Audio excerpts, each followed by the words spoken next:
G7 శిఖరాగ్ర సదస్సులో పాల్గొనేందుకు ఫ్రాన్స్లోని ఎవియాన్ నగరానికి చేరుకున్నారు ప్రధాని నరేంద్ర మోదీ.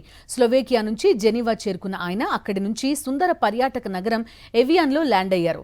దీనికి సంబంధించిన ఫోటోను ఎక్స్లో పోస్ట్ చేశారు ప్రధాని. ప్రపంచ నాయకులతో సమావేశమై కీలక ప్రపంచ సమస్యలు, అవకాశాలపై అభిప్రాయాలు పంచుకోవడానికి ఎదురు చూస్తున్నట్టు చెప్పారు. మరింత సుస్థిర, సుసంపన్నమైన ప్రపంచ నిర్మాణం కోసం ఉమ్మడి ప్రయత్నాలను ముందుకు తీసుకెళ్లేందుకు భారత్ కట్టుబడి ఉందని పేర్కొన్నారు.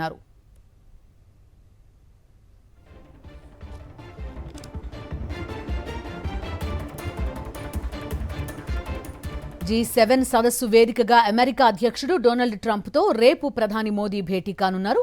ఇరు దేశాల సంబంధాలు, పశ్చిమాసియా సహా పలు అంతర్జాతీయ సమస్యలపై చర్చిస్తారు. ట్రంప్తో పాటు పలువురు G7 దేశాధినేతలతో ప్రధాని మోదీ ద్వైపాక్షిక చర్చల్లో పాల్గొంటారని భారత విదేశాంగ శాఖ వెల్లడించింది.